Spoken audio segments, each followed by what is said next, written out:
Easy people, soy loco por ti, Juqueri.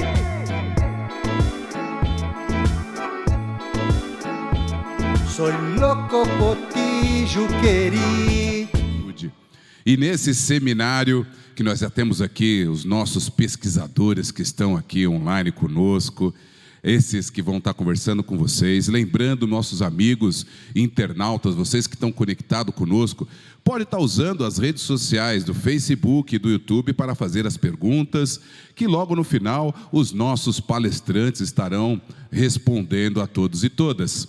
E para poder mediar esta nossa segunda mesa do 4º Seminário Cultura e Saúde, convido a minha amiga Michele Guimarães, ela que é a gestora do Museu de Arte Osório César, museóloga aqui da Prefeitura de Franco da Rocha desde 2019, ela que é doutoranda e mestre em Ciências da Informação pelo Instituto Brasileiro de Informação em Ciência e Tecnologia, em convênio com a Escola de Comunicação da Universidade Federal do Rio de Janeiro. Em sua tese de doutorado, ela investiga as expressões artísticas do Juqueri a partir da organização do conhecimento e da filosofia da linguagem. Com vocês, Michele Luiz Guimarães. Olá, boa tarde a todos que estão nos assistindo. Peço desculpas um pouco pelo atraso do início dessa mesa. Hoje é o nosso segundo dia, como o Edinaldo falou. Nós tivemos uma mesa muito importante, muito interessante sobre as curadorias feitas com obras de nosso acervo há alguns minutinhos atrás. E agora nós vamos tratar ainda do modernismo, né? Mas numa relação muito mais envolvendo a psicanálise, a própria ideia e conceito de loucura utilizado por esse movimento tão importante para a nossa história da arte brasileira. O Osório César, né, que dá nome à nossa instituição, ele travou diálogos com diversos modernistas, Tarsila do Amaral, Mário de Andrade, Flávio de Carvalho, que ele produziu exposições. E, além de ter esse pensamento voltado ao modernismo, Osório César também dialogou muito com a psicanálise para interpretar as obras produzidas pelos internos do Juqueri. Então, a psicanálise está muito presente no seu trabalho. Então, ele está nesse meio entre o modernismo e a psicanálise. Tanto que, acho que alguns não sabem, mas o Juqueri tem algumas cartas que o próprio Freud enviou para o Osório César, bastante interessado e fascinado pelo trabalho dele aqui dentro do Juqueri, promovendo essas obras e escrevendo sobre elas. Então, a gente acredita que essa segunda mesa deste dia vai poder trazer alguns pontos muito importantes dessa relação entre saúde mental, psicanálise e modernismo. Eu vou começar agora com vocês, com a Bianca Coutinho Dias.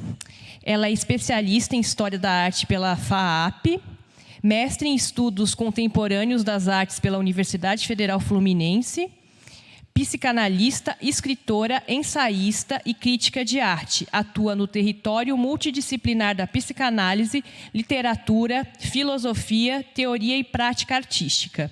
Atualmente, co-coordena o projeto de cinema e psicanálise Cinecult da USP de Ribeirão Preto, em parceria com o Centro Lacaniano de Investigação da Ansiedade. Então, vou passar a palavra agora para a Bianca. Obrigada, Michele. Primeiro, eu queria agradecer pelo convite. Fico muito feliz, agradecer a Michele, ao museu, e fico muito feliz de estar junto, né, também com o César e com o Gustavo, que eu já conheço o trabalho e admiro muito. Então, eu vou falar um pouco dentro do tempo estabelecido, a partir dessa perspectiva da relação da psicanálise, né, com o modernismo, e em seguida o Gustavo e o César vão falar, e eles são muito mais hábeis do que eu. Eu vou respeitar o tempo, então, para a gente começar a conversar. Então, a gente já falou muito já se falou, né, da semana de 22, e aí eu fiquei pensando numa perspectiva, né, que eu até escrevi num texto, que é pensar 22 a partir dessa relação com a psicanálise, né? Então, situando um pouco essa história, né, assim, na linha do tempo, em março de 1919, o Durval Marcondes, né, que era aluno da Faculdade de Medicina da USP, ele descobre um artigo escrito pelo Franco da Rocha, né? E então tem esse marco aí, desse momento histórico do país saindo desse momento, digamos, puramente rural para uma industrialização recente, e esse texto dava notícias do quê? Dessa revolução no campo do pensamento proposta pelo Freud, né? Que dialogava diretamente com as ideias modernistas, né? Então, as concepções freudianas, elas vão penetrar, né, o pensamento brasileiro através e, sobretudo, desses poetas e pensadores modernistas. Então, isso é fundamental, assim, para a gente pensar esse campo, né, esse ambiente histórico, né, heteróclito, de diversidade, os imigrantes, a mistura que acontecia naquele momento no Brasil, foi fundamental, né, para que a psicanálise encontrasse esse espaço entre os modernistas e que acolhessem o discurso da psicanálise como parte dessa revolução estética, né? Então, o Durval, né, que é essa figura central, também participa, né, dessa efervescência da Semana de 22, na revista Claxon, que é porta-voz do movimento. Ele vai aparecer no número de agosto, ao lado do Mário de Andrade, do Sérgio Buarque de Holanda e do Rubens de Moraes, com um poema, né, que é o Sinfonia em Branco e Preto.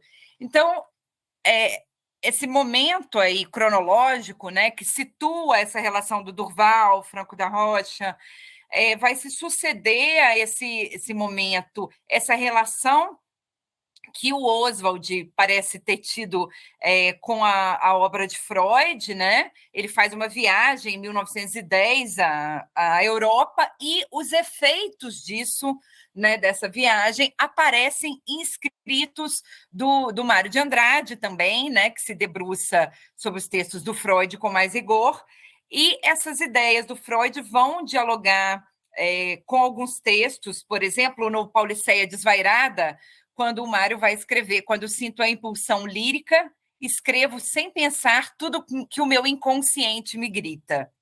Né? Já tem ali uma relação que ele coloca.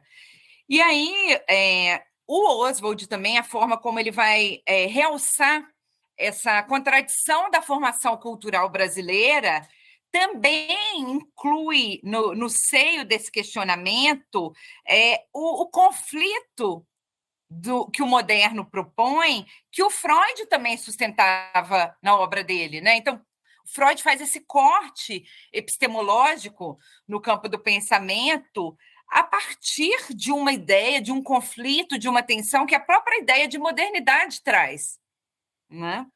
E aí, com o advento da psicanálise e essa recepção pelos modernistas, né, o que vai acontecer? Isso vai realocar várias formas de pensar, de ler o mundo, né?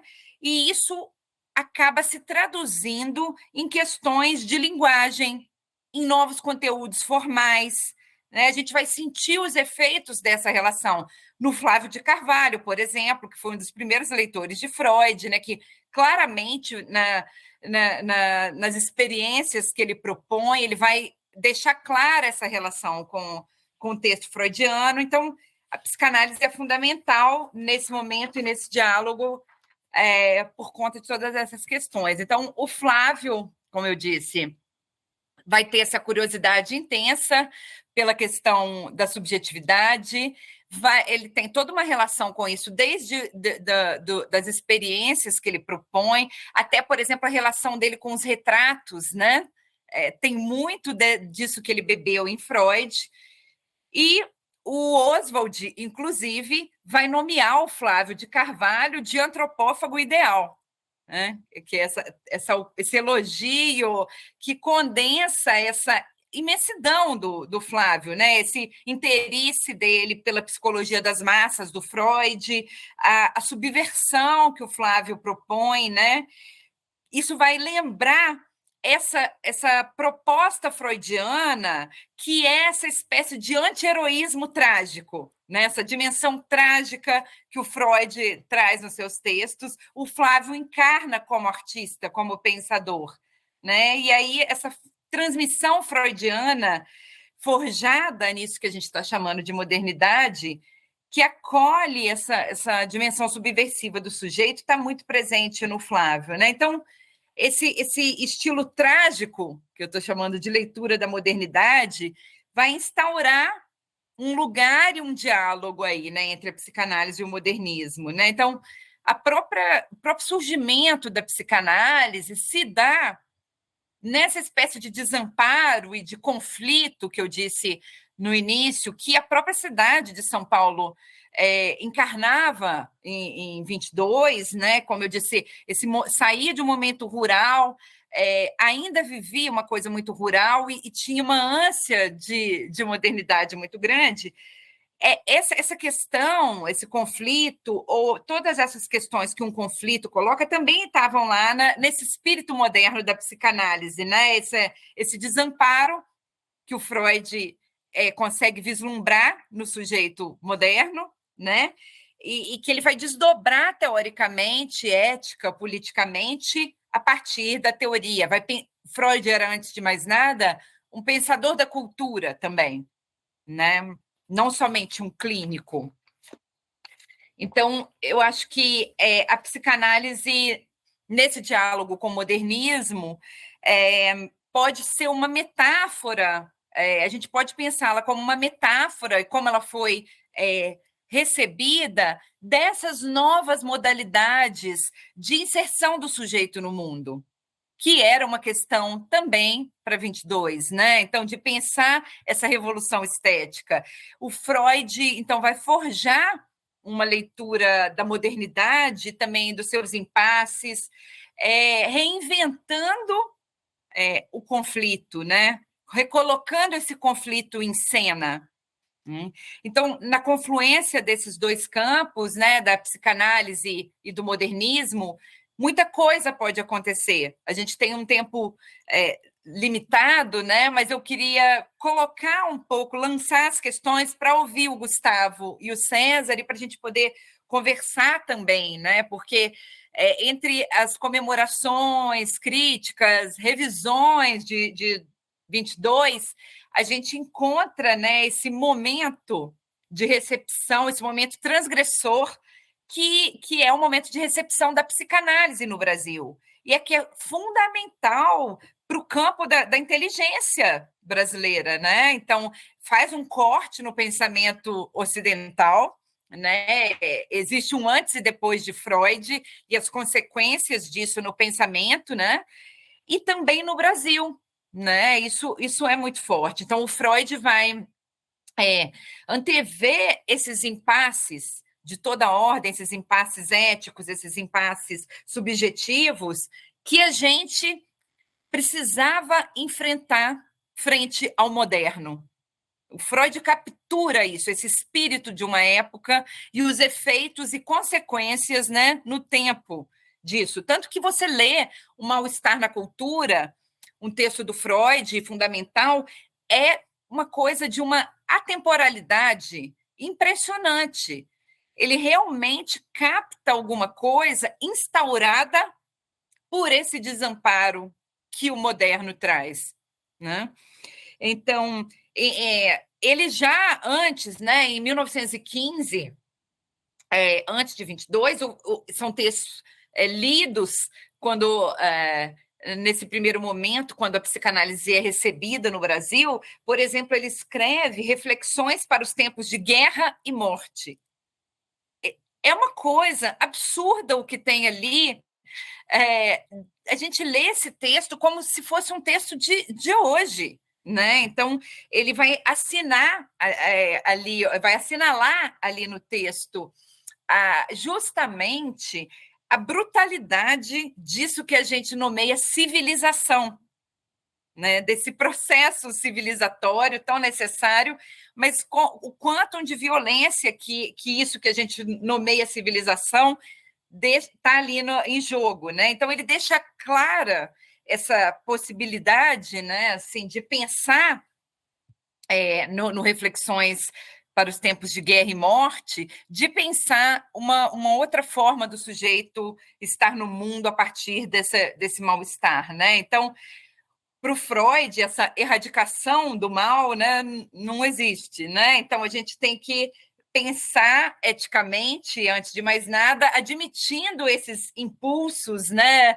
e essa dimensão errante, esse mal-estar, que também dialoga com a questão do modernismo, e fazer com isso, né, e colocar isso em cena nessa partilha do comum, né? Então, esse tomar posse do legado moderno é também desconstruir qualquer sentido pronto, né, do que isso possa ser, qualquer sentido dado de antemão. Então, como a gente pensar 100 anos depois essa atualidade, né, desse diálogo entre psicanálise e modernismo, né? Eu acho que essa é uma questão que o Gustavo e o César também podem colocar e ajudar a gente a pensar junto, para a gente conversar também.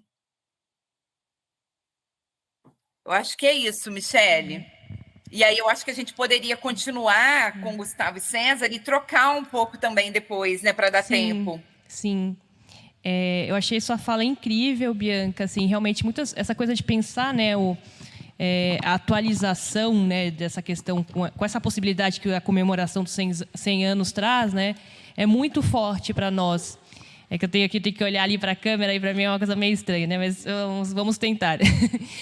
Mas para nós é sempre um desafio também, porque nós recebemos alguns visitantes que querem que nós, do museu, façamos análises psicanalíticas de cada obra aqui, e para a gente não temos como fazer, até porque não é nossa formação. A maioria dos funcionários do museu são formados em História da Arte e tudo, mas, ao mesmo tempo, essa questão que você traz do desamparo, né, a gente percebe uma força disso ser tratado, que já é tratado de várias formas por filosofia da arte, né, e outras questões a partir da imagem, né? Então, acho que é algo que pode ser realmente mais conversado quando os três participantes colocarem sua fala. Mas eu agradeço muito pela sua participação inicial.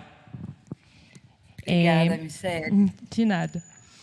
Agora eu vou passar a fala para o Gustavo Dionísio.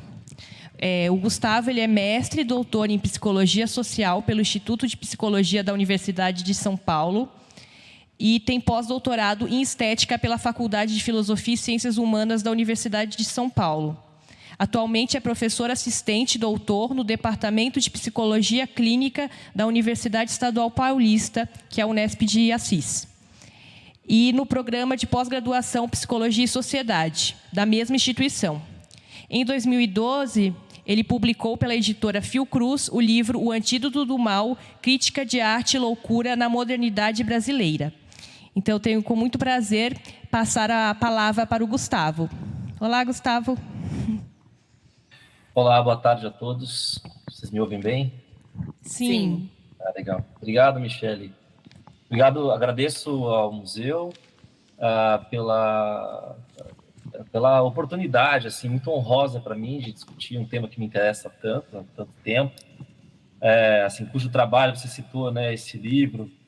Eu já ia começar brincando aqui com a fala da Bianca, né? Bianca também, com quem a gente já vimos dialogando há um certo tempo, né? A Bianca já conheço de outros momentos, cumprimento o César, né? O César Kirari, que a primeira ocasião que estamos juntos aqui, estou muito curioso para ouvir, né, o que conseguiremos extrair hoje dessa conversa. Então, eu cumprimento o César, né? A Bianca vai dizer assim, né, da impossibilidade de erradicação do mal, e eu aqui vou justamente trazer para vocês aqui rapidamente, né, muito brevemente, o contrário, né, o antídoto do mal, justamente para discutir um pouco esses problemas que surgem no seio justamente dessa problemática em torno da relação arte-loucura no Brasil. Essa expressão, a Michele citou, né, a publicação desse livro, que saiu justamente em 2002 pela editora da Fiocruz, que é fruto de uma pesquisa. Então eu vou tentar fazer aqui um breviário, né? E claro, tentando fazer um recorte naquilo que nos interessa para esse encontro de hoje, pensando então essa relação, né? Brincando com essa expressão né, como uma antípoda da expressão que a Bianca trouxe, né, no sentido de entender também o lugar dessas imagens, ou seja, das imagens que surgiram, em particular, nesse caso, no Museu de Imagens do Inconsciente, que foi fundado pela Anísio da Silveira, citado, inclusive, na mesa anterior, pela Fernanda, né, pela Fernanda Pita. Há aqui, certamente, aqui um cadinho, né, justamente nós temos aqui uma confluência de questões que envolvem justamente a modernidade, tanto é que justamente também, né, o subtítulo desse texto quer dizer, então é um antídoto do mal, o subtítulo do texto é Crítica de Arte, Loucura na Modernidade Brasileira. Envolve, de alguma forma, também uma problemática que surge desde, claro, com os modernistas, evidentemente, mas eu vou tentar desdobrar aqui alguns problemas de forma rápida, mas quem sabe a gente conversa depois ao final também, e podemos avançar um pouquinho, né? De Imagem do Inconsciente, curiosamente, né, ele é inaugurado em 1952, quer dizer, no começo ali dos anos 50. Claro, já temos aí, né, 3 décadas, justamente também já, né, do acontecimento da semana de 22, mas isso, quer dizer, o museu surge ali como que às vésperas das bienais, né? A gente tem o Museu de Arte Moderna do Rio, o Museu de Arte Moderna de São Paulo e o MASP também surgem mais ou menos nesse mesmo momento, né? Um pouquinho antes, ali no final dos anos 40. E mesmo nos anos 30, a gente tem, como também a Michele citou, né, a constituição da Escola Livre de Artes Plásticas, feita justamente no Juqueri pelo psiquiatra Osório César, né, que é um pioneiro nesse sentido. Então, o Museu de Imagens do Inconsciente nasce nesse momento que, inequivocamente, a gente pode pensar com um contexto de modernidade no nosso país, né? Então, o recorte, fundamentalmente, também que me interessou nessa ocasião, na ocasião da escrita desse trabalho, que é fruto do meu mestrado, era a recepção, justamente a recepção que a crítica de arte local teve em relação a essas imagens, em relação a essas obras, não é? Então, houve, no momento, uma forma muito curiosa, assim, uma espécie de conflito, para que também me servir de um termo no qual a Bianca se apoiou, mas quer dizer, temos aí também um ambiente de conflito que vai surgir com relação à recepção que a crítica de arte, eu chamaria assim, a crítica profissional de arte, toma em relação às obras vindas do Museu de Imagens do Inconsciente. Por um lado, nós tínhamos uma espécie de... Quer dizer, nós temos um enaltecimento dessas obras, que é por esse caminho que eu, inclusive, quero continuar aqui o nosso debate, mas também tivemos uma vertente que olhou essas imagens com ressentimento. E, fundamentalmente, aqui eu estou me referindo a um pintor contemporâneo, portanto, do nascimento do museu, que é um sujeito chamado Quirino Campofiorito, uma figura muito tradicional, digamos assim, e um pintor, né, pintor e crítico, e que se pautava, talvez, claro, né, acho que a sua crítica, a sua caturrice, como dizia um outro crítico, o Mário Pedrosa, né, que eu também pretendo abordar rapidamente aqui hoje, eles produziram um debate nessa época justamente sobre o caráter, digamos assim, sobre o caráter estético dessas imagens, né, sobre a síndrome da artisticidade dessas imagens. E o Campofiorito, certamente muito influenciado também pela sua própria forma de conceber a pintura, né, ou seja, rigorosamente figurativista, via com muito maus olhos essas imagens que surgiam no Museu de Imagens do Inconsciente e, sobretudo, também por conta justamente desse enaltecimento que surgiu em boa parte da crítica. Antônio Bento, Sérgio Millier entenderam justamente o que estava em jogo, né? Fizeram leituras muito congeniais àqueles trabalhos. Junto a eles também esse outro crítico, Mário Pedrosa, importantíssimo na história da crítica brasileira, talvez o primeiro crítico de arte profissional, por assim dizer, né, da crítica brasileira, um agitador cultural. Pedrosa,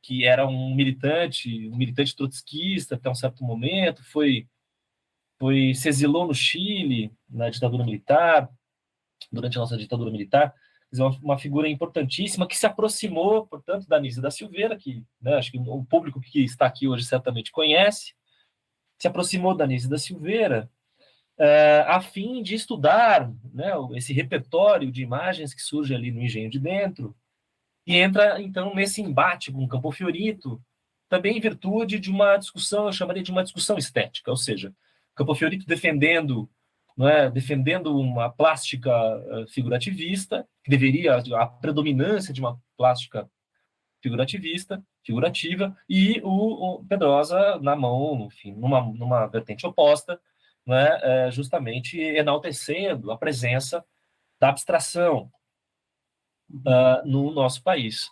E eu reservei algumas imagens que eu queria trazer, uma pequena curadoria que eu fiz, assim, muito breve, para mostrar o que aconteceu naquele momento. E aí, Michele, você, por favor, você controla um pouco o meu tempo, só para eu não me perder aqui? Sim, controlamos sim. Tá bom, eu vou projetar aqui, então, algumas imagens. Aí vocês me dizem se está rolando para vocês aí. Dá para ver? Tá abrindo. Tá abrindo aqui, só um minutinho. Abriu. Rolou? Sim, estamos vendo. Bacana. Então, legal. Eu vou passar aqui algumas imagens. Então, essa aqui é uma imagem uma obra da Adelina, uma das artistas lá do Museu de Imagens do Inconsciente. Desculpa, essa é uma escultura da Adelina. Esse é um trabalho de um pintor chamado Isaac. Na época ficaram famosos também, entre aspas, 9 artistas, né? 9 artistas do Engenho de Dentro.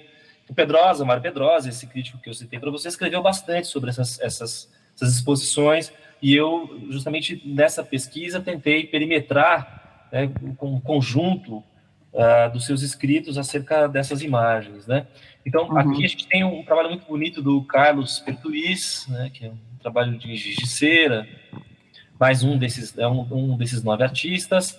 Fernando Diniz, um deles também, que foi retratado, o Carlos Pertuis, a Adelina, Carlos e Fernando, retratados num documentário maravilhoso feito pelo Leon Hirschman, né, sobre as imagens do inconsciente, uma trilogia feita pelo Hirschman, muito bonita. Então, mais uma imagem do Fernando Diniz.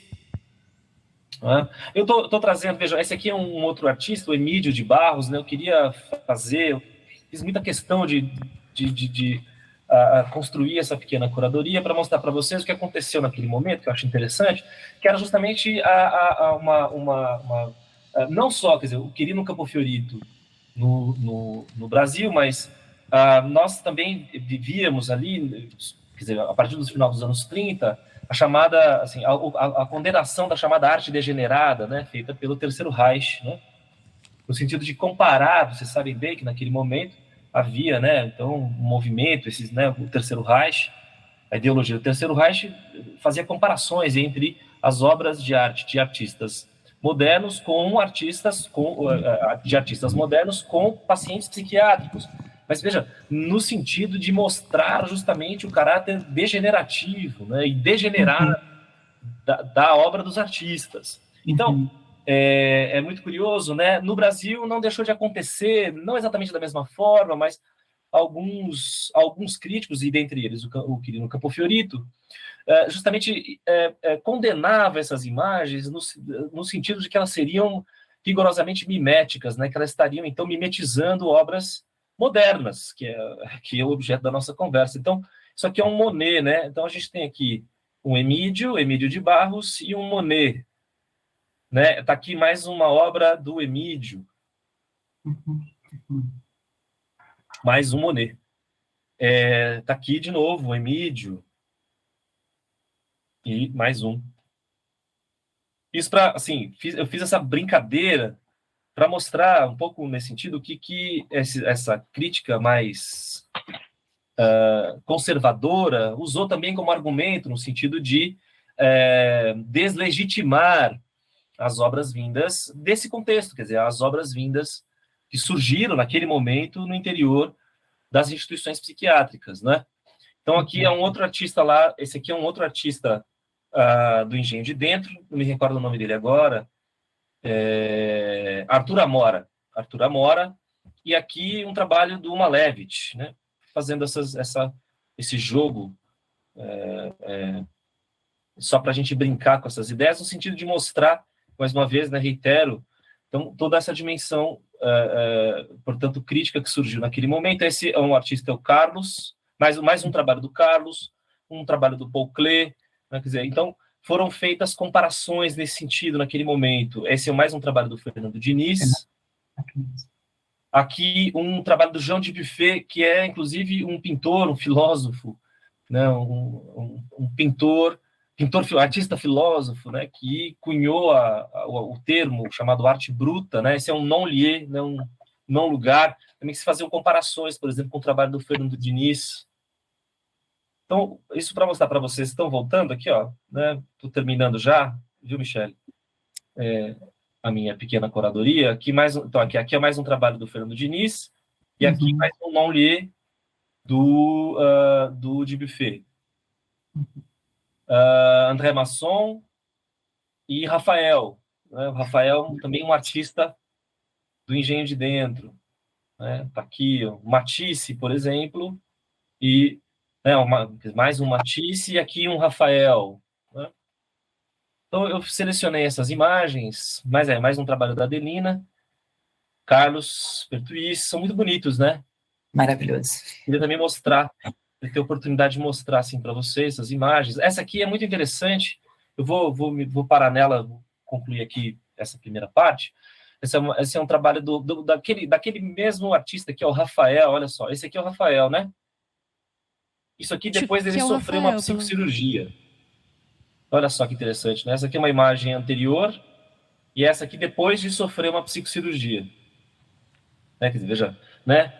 Onde existe cura, né? E intervenções dessa ordem, né? Vemos que pouquíssimo. Eu vou encerrar aqui vou retomar também. Parar aqui a apresentação. Legal. Mas eu tenho mais um minutinho para concluir? Sim, você tem em torno de 6, 7 minutos. Você acha que consegue? Sim, claro, consigo sim. Então, eu queria só, ao mesmo tempo mostrar essas imagens para vocês e pensar, então, quer dizer, essa vontade de deslegitimar essas imagens como obra de arte por uma certa parcela da crítica brasileira, né? Mas o que a gente percebe, justamente, é que aqui a vertente mais, digamos assim, né, justamente não conservadora, que é via Pedrosa, ela perseverou, né? E aí, quer dizer, isso surge, então, numa espécie de afinidade eletiva, né? Então, entre Pedrosa e Inês da Silveira, né? Que talvez possamos considerar uma psiquiatra, né? Uma psiquiatra antipsiquiátrica, né?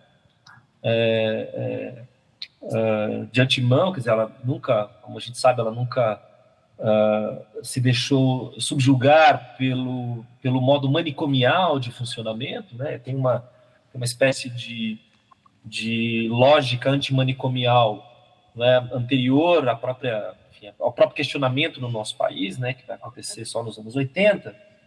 Mas então, quer dizer, isso tudo se inscreve nesse momento que eu estou chamando aqui, nesse trabalho de modernidade brasileira. Estamos aqui no interior, né? No cadinho, então, da modernidade, que, claro, vem, né, não só da semana, mas, né, se nós tomarmos isso como um ponto de partida estético-poético, nós chegaremos, então, às correntes concretas e neoconcretas, que serão, a meu ver, isso é a tese que eu estou defendendo aqui nesse livro, é a ideia de que, então, o Museu de Imagens do Inconsciente e, por extensão, a obra, né, uma série de trabalhos que surgiram naquele momento, concebidos, acolhidos no interior das instituições totais, de instituições psiquiátricas, tal como nós as conhecíamos. Quer dizer, essas imagens, elas se tornaram, então é isso que eu defendo, se tornaram um capítulo da história da arte brasileira, um capítulo da história da arte oficial no Brasil. Não é? Aí que nós vamos ver justamente a partir da emergência do Museu de Imagens do Inconsciente. Então, esse é o recorte, né? Claro, temos o Bispo do Rosário, que foi trabalhado também pelo pessoal da mesa anterior, o Ricardo Rezende estava ali, mais uma Fernanda também discutindo isso. Fico interessante que a própria Bianca também já falou disso em algum momento. Quer dizer, temos isso, temos as obras também, né, que foram acolhidas, que foram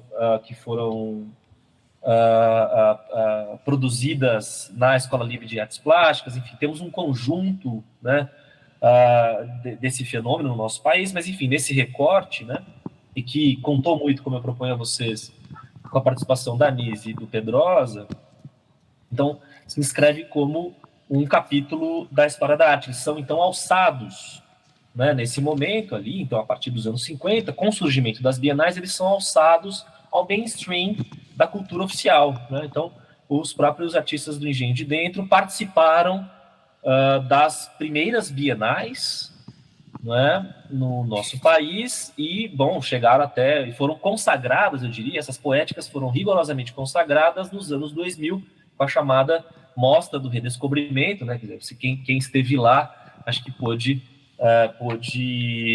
verificar isso, né? Contando um pavilhão, contando com as obras do museu e com os trabalhos do Bispo do Rosário, né?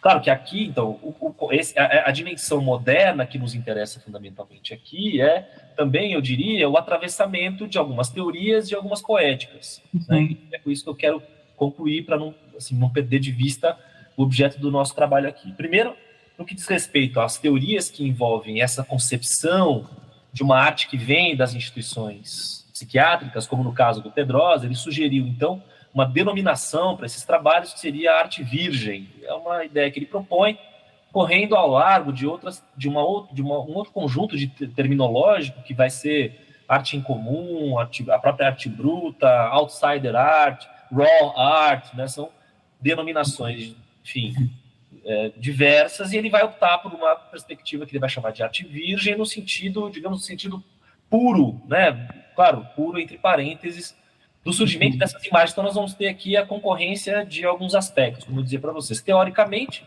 então, para o Pedrosa, vai interessar, no primeiro momento, a psicologia da Gestalt, então ele vai trabalhar com a relação figura-fundo, com a totalidade a noção de forma segundo uma totalidade pensada pela psicologia da Gestalt. Ele vai chegar na fenomenologia logo na sequência, via Suzanne Langer, para concluir, um tanto criticamente, inclusive trabalhando com Freud. Haverá um texto que ele vai se debruçar sobre a psicanálise, ainda que de uma forma, num tipo de recepção que certamente hoje nós teríamos de rever. Mas há ali um indício, né, justamente de um diálogo que eu diria faltou tempo para o Pedrosa concluir, né? Então esse é o primeiro aspecto. E no que diz respeito às poéticas, né, nós temos a concorrência, então, da chamada arte primitiva, enfim, dos povos originários, a criação naif, né, que na França, por exemplo, surge forte com o Rousseau, né, o Douanier, né, o Douanier Rousseau. A arte também, a reunião de imagens produzidas por crianças, e o Mário de Andrade é uma figura central nesse sentido no Brasil. O Mário de Andrade colecionava obras de arte de crianças, obras de arte também, claro, em parênteses, caberia a gente discutir depois, talvez, né, essa categorização, mas de qualquer forma, o Mário de Andrade, então, possuía também um interesse escreveu sobre isso, sobre a arte infantil, né? Havia umas escolinhas de arte. O Ivan Serpa, que é um artista importantíssimo nesse momento, é um desses que tem uma escola de arte. E, por fim, a arte que surge do manicômio, do chamado manicômio, a arte que vem, né, dessa condição da doença mental. Então, vejam só, né, então, são elementos concorrentes que não são, senão fundamentalmente modernos, que dialogam no interior de um momento que nós chamaríamos, então, de modernidade, uma vez que nós temos também uma tradição que já vem se constituindo com as vanguardas europeias de inclusão, né, quer dizer, aí no Brasil talvez uma certa fagocitação, né, dessas perspectivas, então, seja no campo teórico, seja no campo poético, e que irão, então, desencadear, né, no surgimento dos museus, né, dos museus de arte moderna, no MASP e no próprio Museu de Imagens do Inconsciente. Então, para concluir, o que eu gostaria de propor é que, então, uma vez que essas imagens elas se inscrevem como um capítulo na história da arte brasileira, elas parecem ter concorrido fortemente na própria passagem do chamado concretismo ao neoconcretismo.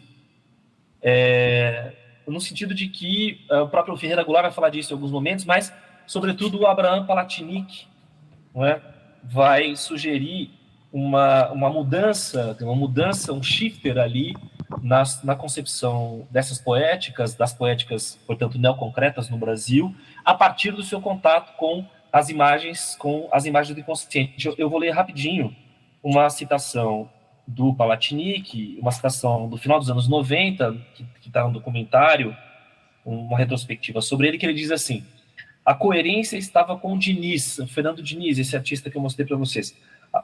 Todos eles eu mostrei para vocês aqui. A coerência estava com o Diniz, esses que ele vai citar, com Emídio, a poesia com Rafael, com Isaac.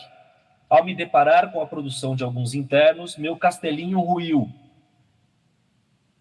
Já tinha segurança no manejo de tintas e pincéis, me sentia confortável com o que sabia e, de repente, me vi diante de gente que nunca havia estudado, que não passara por nenhum tipo de aula, produzindo obras de linguagem complexa e profunda. Então, esse contato, por exemplo, né, de uma figura como o Palatinic, vocês sabem, né, mestre da chamada arte cinética, e seu contato, segundo ele, justamente foi esse contato com as imagens do inconsciente que produziu um turning point para que ele viesse justamente à arte cinética. Então, aqui, né, quer dizer, é nessa medida que eu entendo que essas imagens se inscrevem na história da arte oficial do nosso país. Eu concluo, Michele. Sim. Passei muito tempo, não? Não, tá. A gente precisa um minutinho agora, mas acho que está tranquilo por enquanto.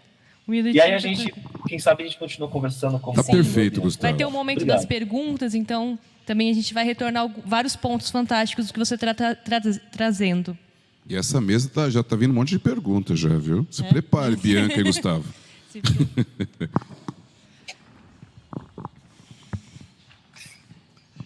Michele, agora. Sim. Eu agradeço pela fala do Gustavo.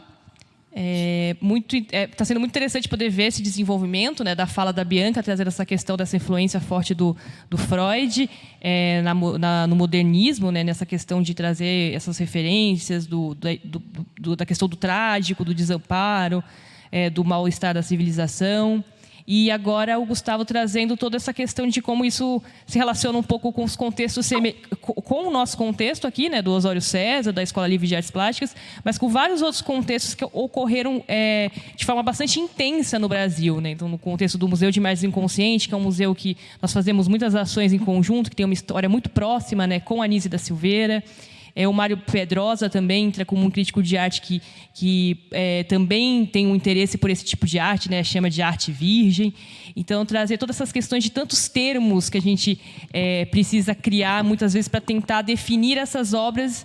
E esses termos, né, são fugidios. Muitas vezes a gente tem que revê-los novamente e ver até onde, de fato, eles definem essas obras. Mas, realmente, é um contexto histórico muito único e dá muito orgulho para a nossa história aqui no Brasil, que tem isso de forma bastante expressiva, nessa relação entre arte e saúde mental.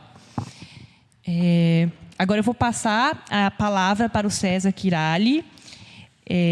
O César é doutor e mestre em ciência política pelo Instituto Universitário de Pesquisas do Rio de Janeiro. Ele é mestre em filosofia pela Universidade do Estado do Rio de Janeiro. É professor de teoria política no Departamento de Ciência Política da Universidade Federal Fluminense. É coordenador do Laboratório de Estudos Rumeanos. E editor da revista Estudos Políticos e curador da Galeria Ibeu. Então, com muito prazer que eu chamo o César para falar conosco. Olá, César. Tudo bem? Agora a palavra é com você. Olá, Michele. Primeiro, agradecer o convite, o privilégio de poder participar desse festival, né, desse colóquio tão bonito, com uma identidade visual tão atraente e bem formulada, e com mesas tão interessantes. E o privilégio também de poder dividir a mesa com o Gustavo e com a Bianca. E a Bianca eu já conheço de outras colaborações, o Gustavo conheço à distância e fico feliz de poder ter a sorte de dividir a mesa com ele. E antes de começar a falar, eu queria fazer um convite, né? Eu trabalho como curador da Galeria IBEU, além da minha atividade de professor na Universidade Federal Fluminense. Nós reabrimos, depois da pandemia, recentemente estamos com uma exposição que vai até o final de setembro, do artista chamado Márcio Diegues, chamada Como Sobreviver a um Naufrágio, que é uma exposição que começou antes da pandemia, foi interrompida pela pandemia, ficou presa na galeria e agora foi redescoberta e tem nos servido para pensar o Brasil contemporâneo, a nossa vida e a situação da arte contemporânea nesse momento.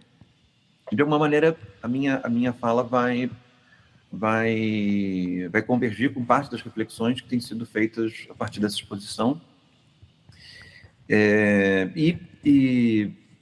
Puxando a sardinha para a Galeria IBEU, né? É uma galeria que foi curada algumas décadas atrás. Já tem mais ou menos 65 anos de duração desde a fundação. E na figura da Esther Emílio Carlos, ela chegou a expor, né, a partir do contato com o Mário Pedrosa, artistas, né, do ateliê do Engenho de Dentro, e de alguma maneira foi capaz, né, de trazer para o centro da sociedade carioca o trabalho desses artistas e o impacto dele no que diz respeito ao advento da arte contemporânea entre nós. E então é uma história que se confunde também com o trabalho da Nise, com o trabalho do Mário Pedrosa, e que é interessante perceber que é uma galeria, não é uma galeria comercial, uma galeria que tem um interesse público, mas não é um museu, e ela fez esse trabalho de mostrar esses artistas num contexto com um contexto de inovação da arte brasileira, mas num contexto de paridade estética com relação aos artistas modernos, né? E ao mesmo tempo de reflexão acerca do lugar curioso que é inaugurado a partir desse esforço, né? Mas a minha fala hoje, tentando me compor, né, com a questão da arte moderna a partir da semana de 22, concerne a falar de uma figura, ou pelo menos começar a falar, para chegar no contemporâneo, na arte contemporânea, de uma figura que está relacionada com as discussões sobre o modernismo brasileiro, que tem uma influência significativa sobre a semana de 22, apesar de não ser nem artista, nem um intelectual no sentido em que Mário foi, e que, via de regra, é lembrado como um financiador da semana, né, que é o Paulo Prado, que é uma figura que é um milionário, né, do café, e tem uma função estratégica de fomentar os lugares em que as discussões vão se dar. E o Paulo Prado publica um livro, uma década e meia depois da semana de 22, chamado Retrato do Brasil, em que ele faz uma interpretação do Brasil e, de certa maneira, ele inaugura um gênero relacionado ao pensamento social brasileiro, que é essa interpretação do Brasil, que depois vai se tornando mais comum em figuras como Sérgio Buarque, como Raimundo Fauro, e, ao mesmo tempo, é um livro relativamente esquecido, né? E é um livro que tem um impacto editorial gigantesco, quando é publicado, gera um um escândalo e, ao mesmo tempo, simpatias discutíveis, né, com relação ao livro, né? Aliados que nem sempre foram contribuíram para a melhor leitura desse livro, e ao mesmo tempo em que traz uma interpretação forte, né, peremptória sobre o que seria então o Brasil, o brasileiro, e ele organiza o argumento dele em torno da tristeza, né, da melancolia. Então é um livro curioso porque ele quer dizer, né, que o Brasil é um país de pessoas tristes, nós somos tristes, e ao mesmo tempo quer explicar por que essa tristeza nos é constitutiva, né? A minha atenção com relação ao Paulo Prado se dá por causa do cenário político contemporâneo e ao mesmo tempo pelos anos, né, de isolamento social e o impacto disso, né, sobre os nossos modos de vida. A melancolia se torna uma questão, um problema que eu começo a investigar, e a relação dela com relação à vida política como um todo, mas especialmente ao nosso contexto de politicidade. Então, nesse sentido, Paulo Prado se torna uma descoberta interessante, muito embora seja impossível concordar com ele nos termos dele, né? De alguma maneira, existe um gesto interpretativo que parece organizar bem a nossa cena pública, pelo menos numa das suas dimensões. Resumindo o argumento dele sobre a causa da tristeza brasileira, ela está ligada à colonização, está ligada à presença da violência sexual no processo de colonização, a dinâmica do enriquecimento, né, que é uma dinâmica predatória, né, de vir ao Brasil para enriquecer, e ao mesmo tempo uma certa naturalidade com que os brasileiros lidariam com fazer o que é necessário fazer para enriquecer, que tem como correspondência maior o desmatamento, né, e a busca pelo minério, busca pelo ouro. Num certo sentido, o próprio Paulo Prado se localiza nessa tristeza, né, como uma espécie de melancólico e que padece dessa busca do enriquecimento a partir do café, porque a vida dele é obcecada por o preço do café, né? Na verdade, existe uma confluência de elementos, né, que fazem com que a semana de 22 seja financiável, porque o preço do café está em alta, é preciso que alguém traga o dinheiro, e ele se entende muito assim, né, como alguém porque tem uma situação estratégica no enriquecimento nacional, ele sabe fazer dinheiro. E o terceiro componente, que faz parte do diagnóstico do Paulo Prado, concerne o que ele chama de romantismo, né? Que é lidar com o Brasil, e de certa maneira ele também, de uma forma um pouco performática, né, se inclui nisso, que é lidar com o Brasil a partir de ideias gerais, né? A própria interpretação do Brasil faz parte das causas da tristeza brasileira, né? Que concerne, então, a lidar com a nossa realidade como alguma coisa que pode ser interpelada do ponto de vista geral e acerca da qual pode dar uma versão do que seríamos nós, né? Do que seria a maneira de resolver os nossos problemas, né? A maneira como nós nos acertaríamos. Isso no âmbito da imaginação política, da imaginação social. Então, esses três elementos que Paulo Prado identifica nas primeiras décadas do século XX, a partir de uma leitura historiográfica, como eu posso dizer, amadorística, né, mas ao mesmo tempo muito inventiva, criativa, não deixam de ser características com relação às quais o Brasil contemporâneo lida, né? E, ao mesmo tempo, são características que fazem parte de um certo aquebrantamento de forças no que diz respeito ao Brasil. E nessa seara, e é claro que eu saliento, né, os que ficarem interessados no livro e forem ler o livro, né, os fundamentos dos argumentos dele são impossíveis de se concordar, né, o percurso que ele faz, a maneira como ele lê a psicanálise, a maneira como ele lê a psicologia social fazem parte dos preconceitos dele, mas, ao mesmo tempo, ele parece oferecer uma visão geral que, no mínimo, faz bastante sentido, né? Se nós formos olhar outros livros sobre a interpretação do Brasil, ou formos olhar outros livros com relação à Península Ibérica, ou sobre Portugal, momentos de autointerpretação, esse componente também aparece, né? Com isso, não quero dizer que seja uma mesma melancolia, mas que existe uma certa disponibilidade. A melancolia que faz parte, se não dos nossos afetos, faz parte da nossa imaginação pública e da nossa imaginação coletiva.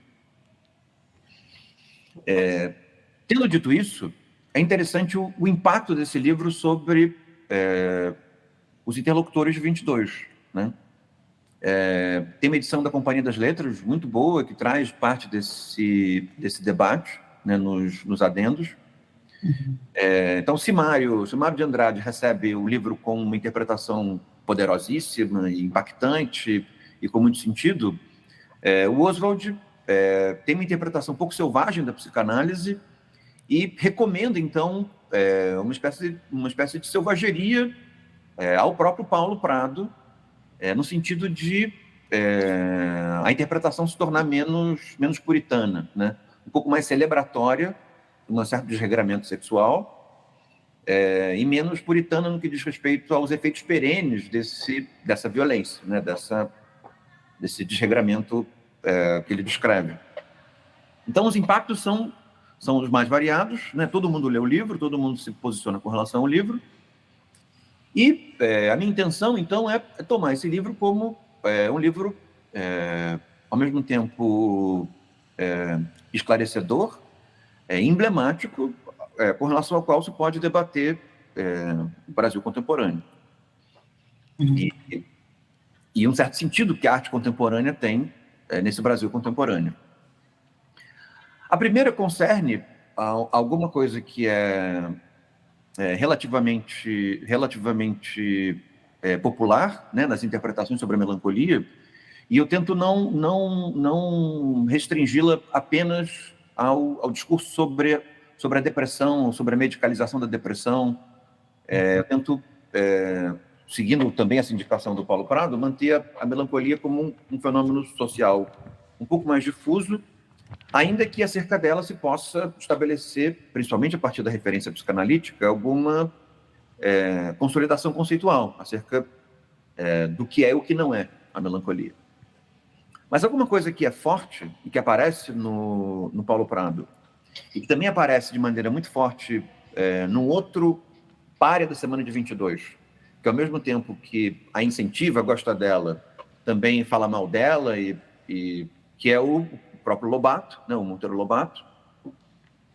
De certa maneira, eles... E o Lobato, isso aparece aonde? Nas ideias de Jeca Tatu, né, que são textos de crítica de arte sobre artistas que ele não gosta e que ele gosta, né? Ou talvez o texto mais lembrado é o Paranoia ou Mistificação, né, sobre a Anita Malfatti. E na interpretação dele, essa quebra da vitalidade brasileira é problemática, né? Os brasileiros são melancólicos, o que gera coisas engraçadíssimas, né? No momento em que o Lobato se converte ao comunismo, já no fim da vida,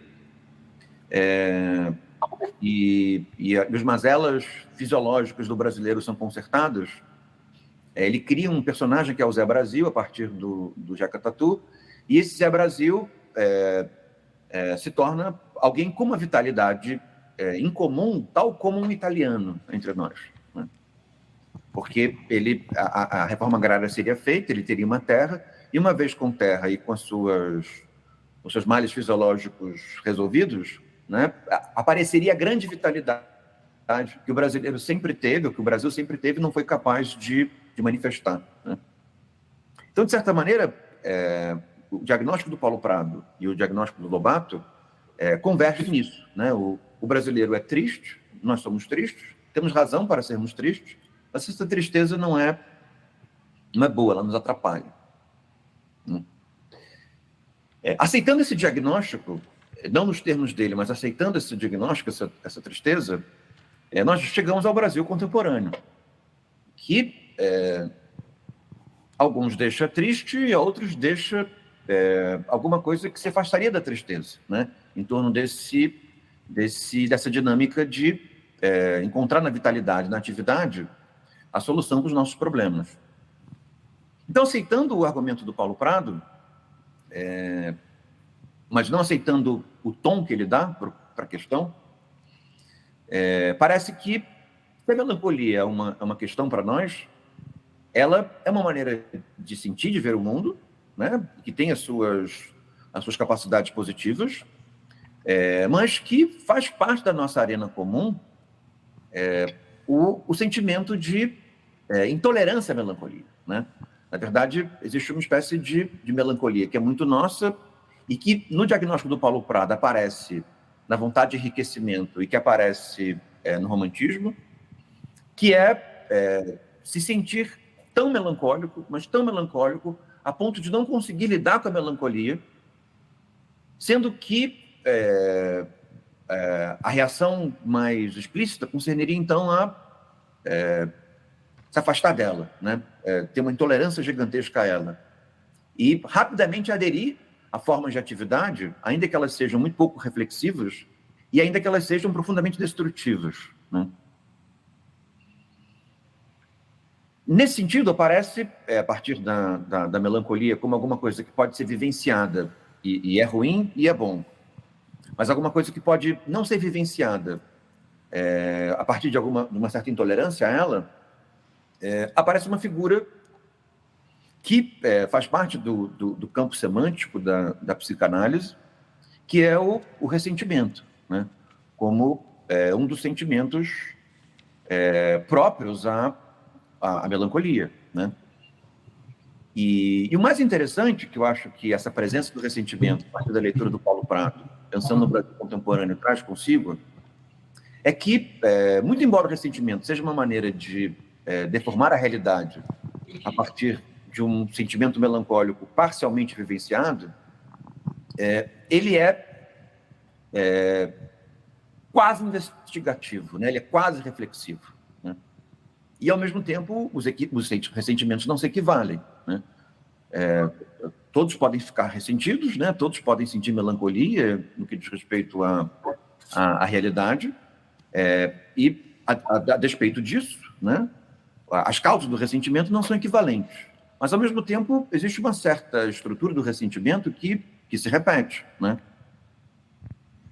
Nessa direção, parece que o Paulo Prado não está tão distante assim do nosso mundo contemporâneo e, ao mesmo tempo, o ressentimento parece ter um lugar significativo, não apenas no sentido de que é ressentimento e aí nós devemos deixá-lo para lá, mas que ressentimento, é uma maneira relativamente deturpada de olhar a realidade, ao mesmo tempo ele tem razão de ser e ele descreve a realidade com um tipo de ênfase que outras disposições não são capazes de atingir, né?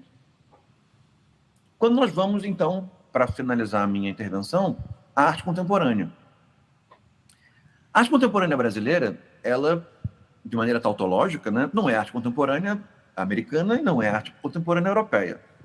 Os marcadores de virada para a arte contemporânea, como a pop art, o trabalho dos surrealistas, do Marcel Duchamp, são muito importantes para nós, mas não fazem parte intrínseca, né, dessa virada da admissibilidade do contemporâneo entre nós, que não foi fácil, né? Como o Gustavo lembrou, reações gigantescas e, ao mesmo tempo, uma certa rivalidade entre o advento do contemporâneo e uma inscrição moderna na arte brasileira, principalmente a partir do concretismo, em que a abstração falaria mais alto, né? Ela falaria mais alto no que diz respeito a uma certa maioridade estética do cenário brasileiro. E o Mário Pedrosa é uma figura fundamental nisso, né? Quando o Mário Pedrosa ele é caçado e é forçado a se exilar, ele já recebeu, em um certo sentido, parte do impacto que a arte, em contexto manicomial ou em contexto de terapia, exerce sobre ele. E o principal efeito nele é o efeito de entender a relevância estética disso, muito embora não se aproxime com o que ele considerava como o cânone da arte concreta. Isso também exerce sobre ele uma alteração significativa no que diz respeito à disponibilidade a uma politicidade explícita na obra de arte, que é alguma coisa com relação à qual ele não lidava muito bem, né? E aí ele começa, isso tem um efeito gigantesco sobre artistas que tinham proximidade com ele, a dizer que a arte precisa manifestar uma intervenção de politicidade, uma explicitude de politicidade, ou seja, ela precisa falar das questões populares, precisa falar das questões com relação à repressão política, ainda que, num certo sentido, e esse talvez seja a melancolia do Mário Pedrosa, uma certa depuração estética abstrata tem que ser abandonada, tem que ser deixada de lado, né? De alguma forma, a arte contemporânea brasileira parece ser derivada desse contexto, né? Que é um contexto em que existe uma arte com valor intrínseco, que não é feita para se buscar um valor intrínseco, que não é a arte abstrata, e que fala de maneira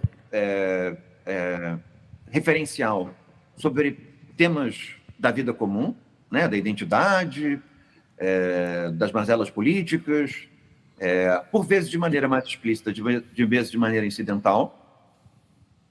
Isso produz um efeito sobre a sociabilidade brasileira, isso pode ser destacado em artistas variados, de tal maneira que eles sentem que é o caso, então, de abordar certas formas de ressentimento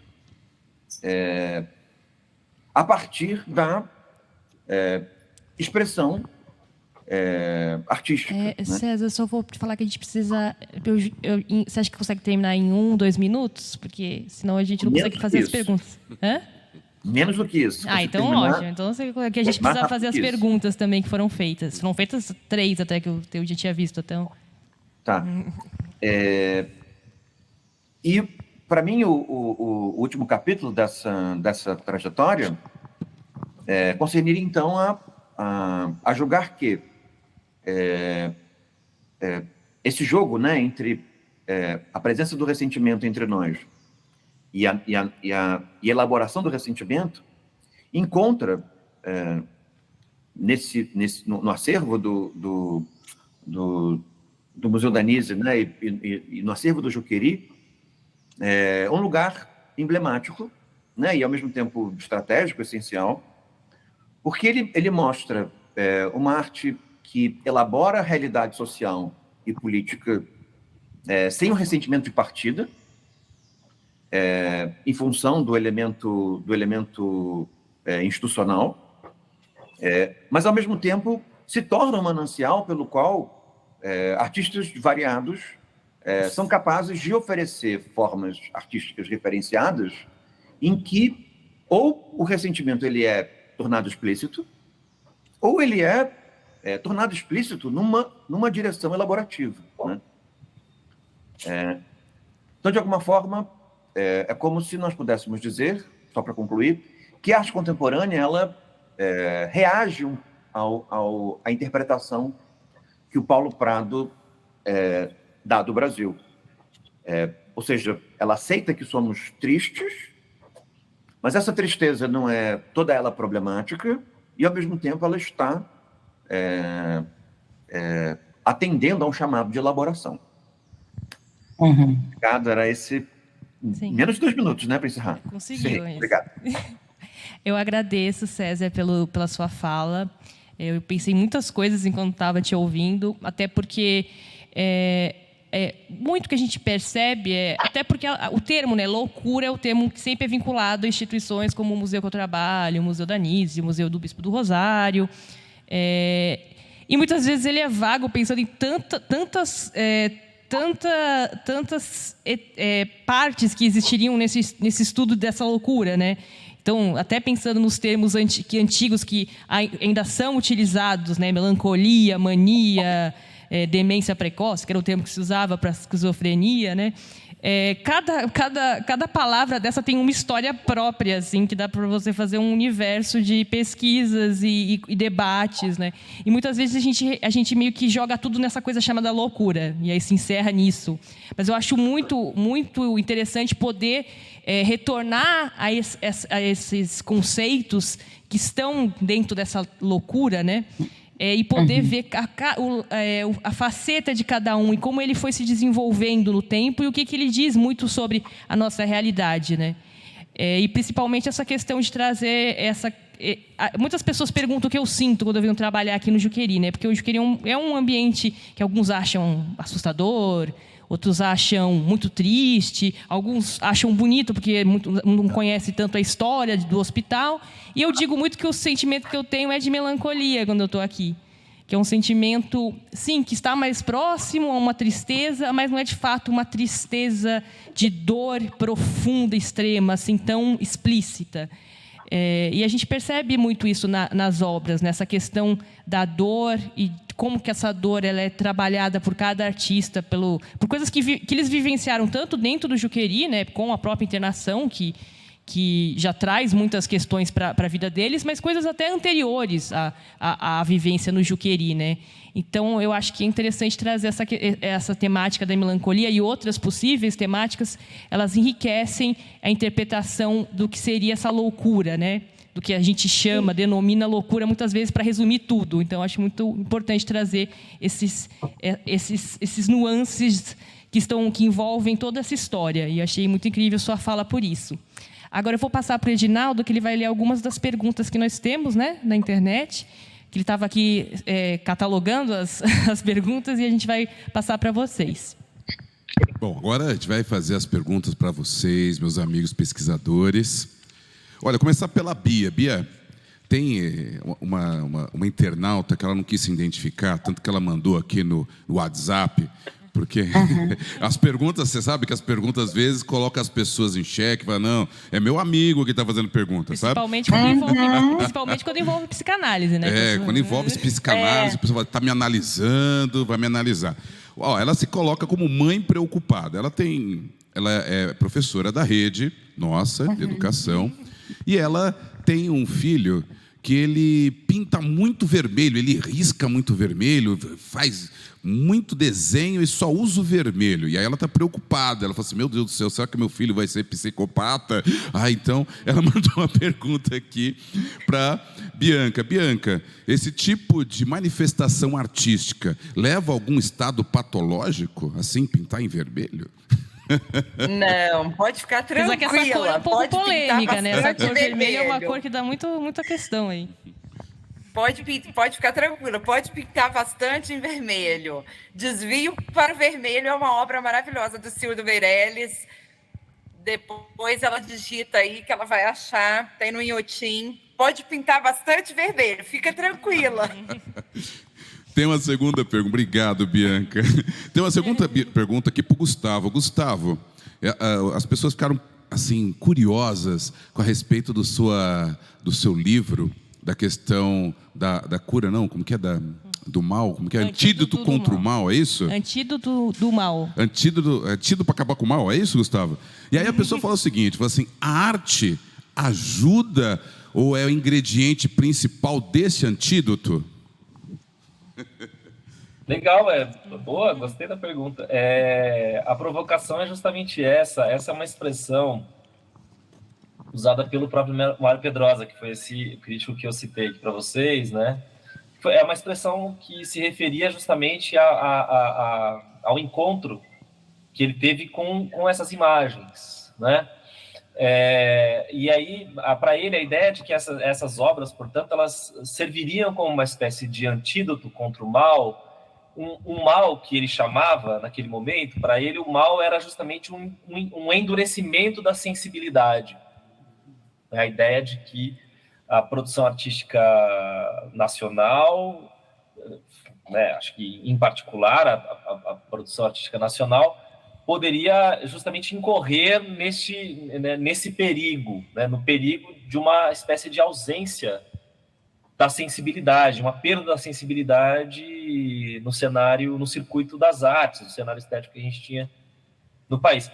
Então, aí, claro que os artistas, eu não sei o que os artistas diriam, no sentido de que talvez eles se sintam com uma responsabilidade muito grande nesse sentido, né? Como dizia uma vez a Sônia Sarnstein, que eu cito aqui, dizia assim, bom, mas aí também se espera dos artistas que eles sejam, né, que a arte seja um antídoto de alguma coisa, né? É uma responsabilidade tanto. Mas a gente sabe que certamente as artes participam disso, né? Eu também tive a oportunidade de falar rapidamente sobre isso em algumas ocasiões durante a pandemia, né? E num texto eu tentei verbalizar essa ideia, recuperando um texto do Freud também, citado pela... não foi citado pela Bianca, mas certamente dialoga ali com essas questões, que é um texto sobre a transitoriedade, e justamente demarcando o quanto que a arte foi absolutamente incontornável durante a pandemia, né? Quer dizer, claro, a pandemia ainda está aí, mas no momento mais agudo da nossa quarentena, né, se não houvesse a arte no seu sentido mais amplo, não estou aqui pensando nem numa concepção estrito sensu, né, em que medida a arte ela serviu como uma espécie de antídoto, inclusive em relação à melancolia, como propôs o César, né? Mas não sei se caberia jogarmos assim a responsabilidade em cima dos artistas, mas acho que é isso, ao mesmo tempo é inegável que ela participe aí. Ah, que bacana, Gustavo. Tem mais um. Eu tenho, na verdade, duas perguntinhas aqui. Uma vai para o César. O César falou muito a questão do povo brasileiro ser melancólico. A Michele mesmo deu um exemplo dela. Quando ela vem para cá, ela sente essa melancolia. Eu estou aqui há 5 anos, não estou muito triste, não. Estou assim, eu vou ser classificado um pouquinho como doido feliz. Mas tem uma pergunta que é o seguinte...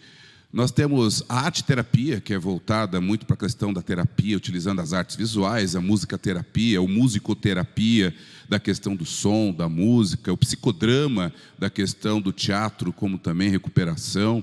E aí a pessoa faz a pergunta ao seguinte, César, será que a utilização do humor seria também uma forma de estar amenizando essa melancolia, como foi na questão das gravuras do Zé Brasil no meio da questão da ditadura do Getúlio ou até mesmo a ditadura militar?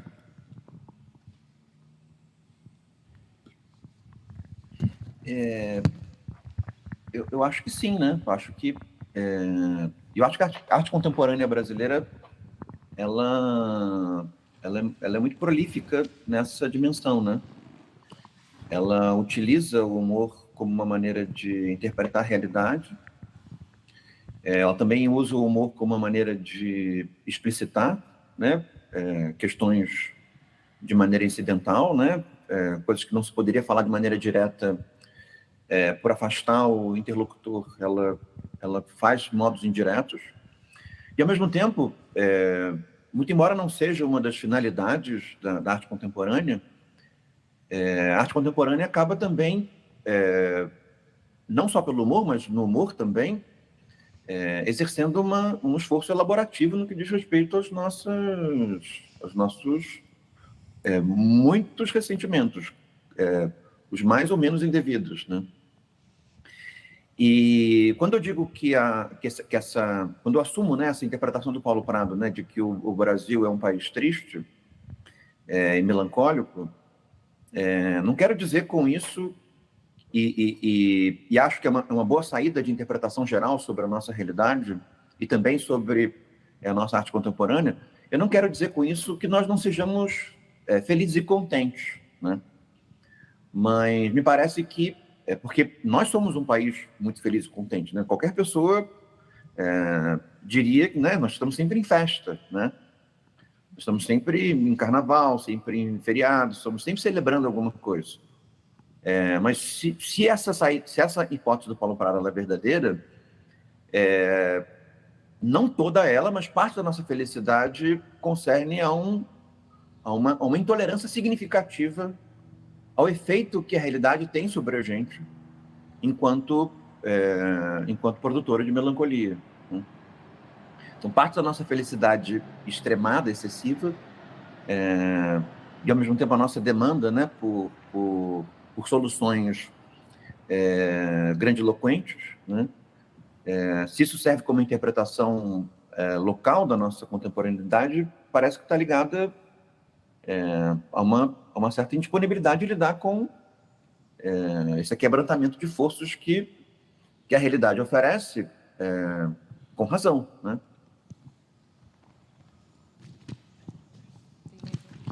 Perfeito. Tem só a nossa amiga que está conectada com a gente, Elisângela Freitas, ela fez uma afirmação: arte e psicanálise caminham de mãos dadas. Aí eu faço uma pergunta para o Gustavo e para a Bianca: tem algum momento que a arte não anda de mãos dadas com a psicanálise? Você viu? É truco. Difícil essa sua truco. pergunta, hein? Nossa. Bem difícil. Teríamos que fazer, tá? Olha, eu acho que tem as especificidades da psicanálise como linguagem, como prática clínica, que são especificidades da psicanálise. Eu acho que tem a psicanálise como dispositivo crítico, né? Como dispositivo, como eu disse, o Freud foi um pensador da cultura também. Lacan também pensou questões, né, da arte, da cultura. Então, eu acho que tem essa diferença, né? Pensar a psicanálise. O Jacques Lamillard, um psicanalista francês, ele coloca essa diferença que Lacan já traz, né, de alguma forma, e ele sustenta da psicanálise em intenção e a psicanálise em extensão, né?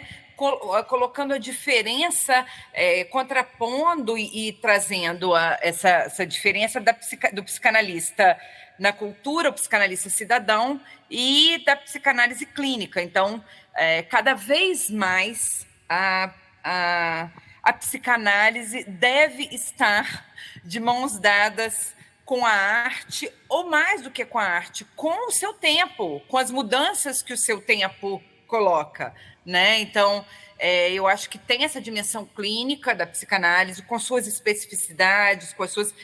e que se expande para a relação com a arte como dispositivo crítico. Não são a mesma coisa, são coisas em diálogo, que ora se encontram e em alguns momentos se chocam, mas é um diálogo crítico, vivo, e que traz questões muito interessantes para a gente pensar o sujeito. O que você acha, Gustavo? Você veio jogar a bola, deu um zap, viu, Gustavo? Agora você vai ter que cobrir a carta aí. Não, achei também provocadora a sua inversão. Eu subscrevo o que disse a Bianca, mas caberia só lembrar que, para o Freud pensava justamente que os artistas antecipam os analistas. Então, de forma geral, os artistas chegam a verdades analíticas antes dos analistas e sem os métodos empregados pela suposta ciência analítica. Então, na verdade, é a gente que se serve. A gente se serve muito mais da arte da experiência estética do que o contrário. Então, exatamente. Eu não sei responder a pergunta, mas valeria sublinhar isso. Boa lembrança, é isso mesmo. A gente aprende mais de psicanálise lendo poesia, por exemplo, às vezes, do que lendo teoria psicanalítica, né? E a gente aprende mais da vida, da arte, da dimensão humana, indo aos artistas, né? Então, eu acho que é isso. Perfeito. A Michelle, ela tem uma pergunta também para vocês. Na verdade, assim, a minha pergunta envolve um pouco os anseios que nós temos, né, com o museu, né? Mas eu também quero agradecer bastante as pessoas que fizeram essas perguntas aqui da cidade, porque, assim, eu não sei se todos os participantes, né, dessa mesa assim, conhecem um pouco a história de Franco da Rocha, da cidade, mas é uma cidade que ela nasce, ela se desenvolve, né, de fato, em torno do hospital, né? Então, há sempre uma questão muito forte desse estigma da loucura, do hospital, né? A cidade dos loucos. Então, há uma melancolia, talvez, né? Se a gente for usar esse termo, que não está presente apenas dentro do Juqueri, mas na própria cidade, né? Então, é uma discussão muito... É uma discussão... Eu sempre tentando descobrir as câmeras que eu tenho que olhar. É uma discussão, assim... É um sentimento, na verdade, não uma discussão, mas um sentimento muito presente na cidade como um todo, né? E quando a gente abre o museu, assim, nesse sentido, para o público, a arte ela carrega um peso a mais, assim, porque o Juqueri tem uma história bastante triste, violenta, com as pessoas que foram internadas aqui, né, pessoas que morreram aqui, né, foram internadas e nunca saíram daqui.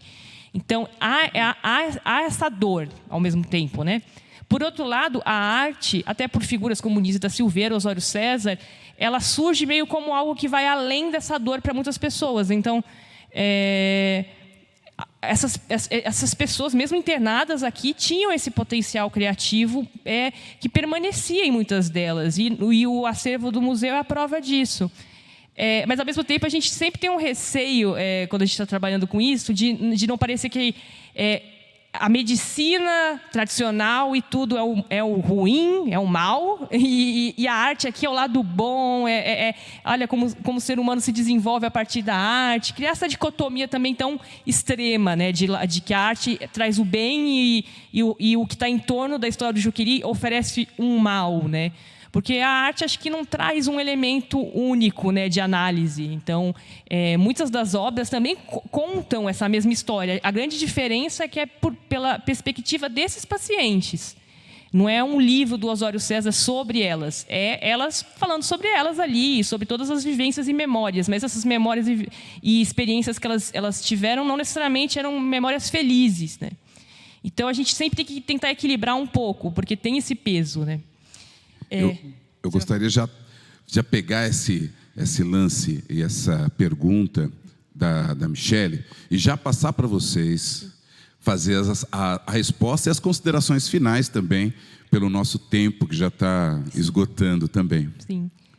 Então, se vocês puderem assim, nos dar meio que para poder um pouco pensar, né? Porque tem toda essa história a gente tem várias missões com o museu, né? Cuidar desse acervo, mas ao mesmo tempo a gente fica muito mais. Será que a gente trabalha muito mais uma história desse desenvolvimento da psiquiatria e da psicanálise também, que está, né, no pensamento do Franco da Rocha, do Osório César? Então a gente vai muito mais para um sentido de história da arte, que vai trazer também essa história da medicina e também trazer esse desenvolvimento, né, com esse fator da psicanálise. Ou se a gente realmente retorna isso, né? Muitas pessoas perguntam se a gente deveria abrir novos ateliês de arte aqui e tentar recriar o que Nise e Osório fizeram há muitos anos atrás, mas a gente vê que é um outro contexto, né? As pessoas nem estão mais internadas no Juqueri para a gente abrir um ateliê aqui, como se a gente estivesse na década de 50, né? Com a reforma, muitas pessoas já saíram daqui. Então, é um contexto muito desafiante, né? Então, se vocês, sim, nessas considerações, vocês tiverem algumas palavras sobre esses nossos anseios, né, em nosso contexto, eu agradeceria. Mas eu já agradeço desde já, porque foi incrível essa mesa. Eu gostei muito do desenvolvimento dela. Eu fico muito feliz de como foi o desenvolvimento dessa mesa, né? Porque a gente espera algumas coisas quando a gente faz os convites, né? A partir das leituras, dos trabalhos dos convidados, mas sempre tem um fator surpresa. Eu gostei muito da forma como se desenvolveu. Então, eu agradeço a Bianca, ao Gustavo, ao César, e peço que vocês façam as suas considerações finais. Vamos começar pelas mulheres, né, Bianca? Vamos. Então, queria agradecer, Michele, também fiquei muito feliz, achei muito interessante, que venham outros eventos, né, para que a gente possa desenvolver mais questões. Eu gostei muito do que você falou, Michele. Eu diria assim que tratar essa dimensão que o senso comum chama de loucura por uma outra via. Eu acho que pensar como Freud pensou na dimensão do delírio, né? O delírio, para o Freud, é justamente uma tentativa de cura, né? Uma tentativa de elaboração disso que é uma questão do humano, né? Não é, então, falar da loucura de dentro dela, o Lacan diz isso, né? Só estamos autorizados a falar da loucura de dentro dela, somos todos loucos. A linguagem é delirante. Então, como você coloca, a dimensão da melancolia e a dimensão triste ou a dimensão aflitiva do sofrimento, que é uma dimensão real, né, e que isso tem um peso, contrapor isso ao abrigar a dimensão do sonho e a dimensão do delírio como uma força inventiva, né? E aí, nisso, eu concordo com o que você disse, de repente, que não seja o caso de retomar as oficinas no modelo da Nise, mas de tomar essa dimensão delirante como a própria dimensão da linguagem e, nisso, incluir todos, né? Para que cada um possa colocar algo de si. Porque esse diagnóstico da medicina, ou essa espécie de nosografia, ela é muito restritiva para pensar a relação do sujeito com a invenção e com a arte. Então, eu acho que tomar a dimensão do delírio como força inventiva, né, e não só como algo triste, eu acho que a gente vai honrar o legado da Nise, as ideias freudianas, lacanianas. Eu acho que é um pouco tomar a partir dessa dimensão, né? Depois de tantas conquistas e tentativas de retrocesso, a gente tem que apostar na força do sonho e do delírio como possibilidade de inventar alguma outra coisa. Queria agradecer a vocês todos, ao Gustavo, ao César, ao museu, e passar para o Gustavo. Perfeito. Gustavo. Eu também caberia, no fim, depois dessa conversa muito bacana, muito prazerosa, agradecer mais uma vez ao convite do museu, a oportunidade de estar aqui debatendo com a Bianca e com o César.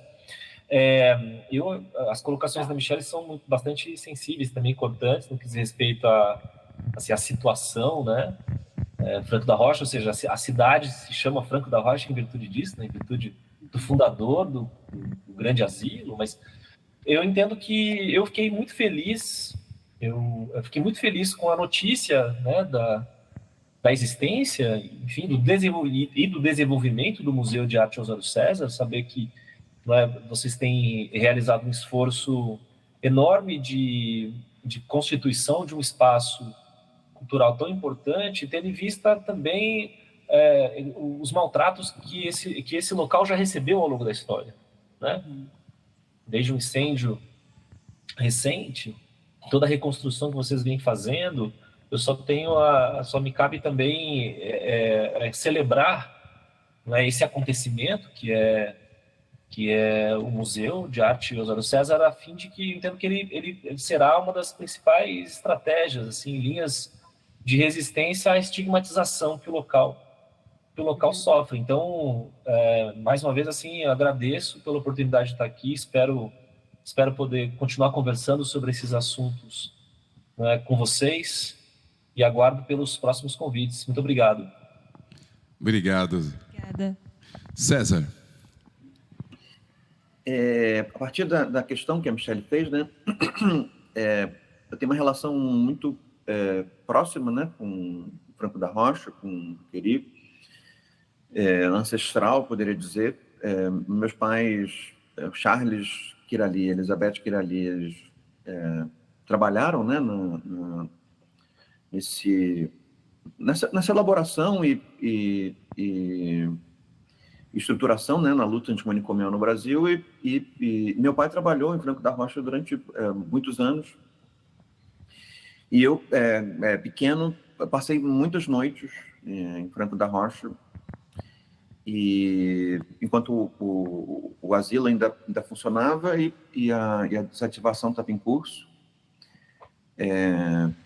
E eu acho que esse acervo, né, como o acervo da Nise e o acervo do Bispo, a gente precisa lidar com eles como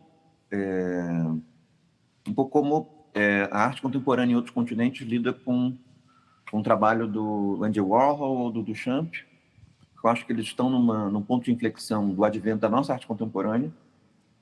E, ao mesmo tempo, eu acho que isso ainda é ainda mais importante, porque o advento da nossa arte contemporânea guarda uma relação com a autoria, não do ponto de vista teórico, mas do ponto de vista histórico, situacional, material, que é uma relação muito própria a nós e, ao mesmo tempo, com um grau de novidade muito forte com relação à arte contemporânea, porque me parece que esse advento da arte contemporânea brasileira se dá na sensibilidade a esse tipo de atividade que se dá nessas...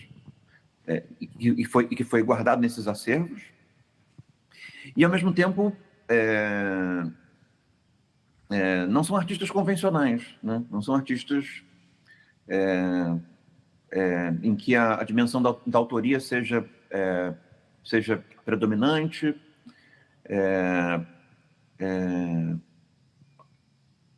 há uma relação de circunstância histórica muito forte, ao mesmo tempo em que não concerne exatamente a falar só da circunstância histórica. Então, existe alguma coisa acerca do advento da nossa arte contemporânea que demanda a leitura como a do Mário Pedrosa e de outros críticos que conseguiram ter disponibilidade a isso em função da leitura psicanalítica que tiveram, né, por referências diferentes. E existe um elemento que me parece profundamente poderoso, que se deve ao fato de que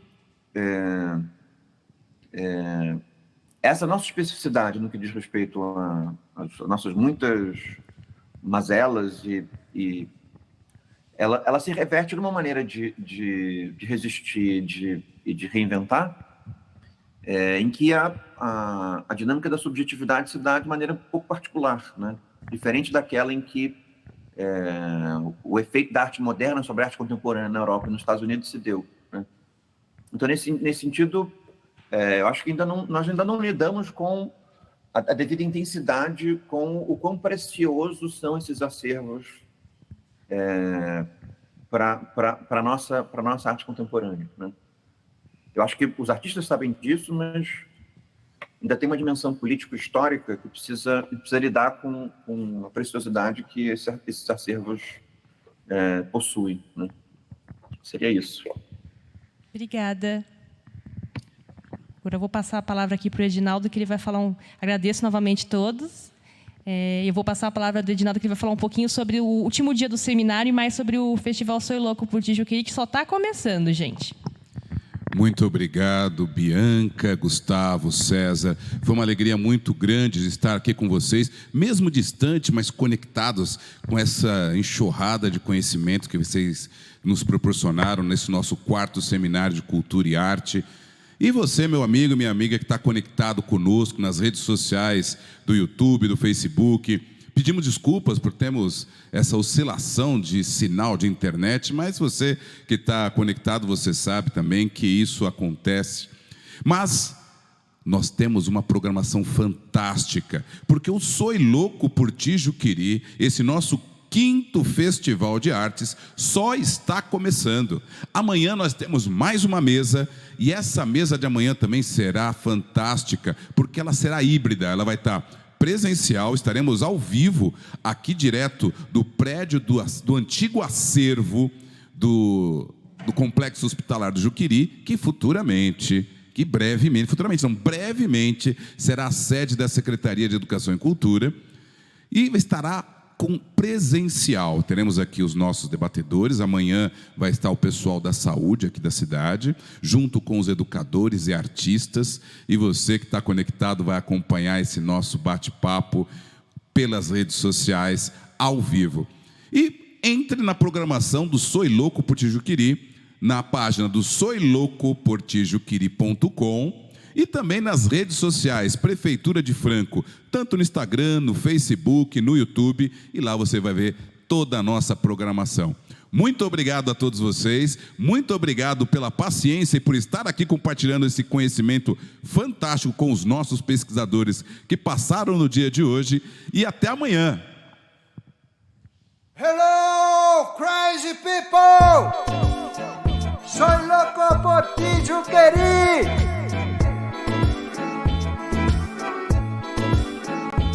Soy loco por ti, Juqueri.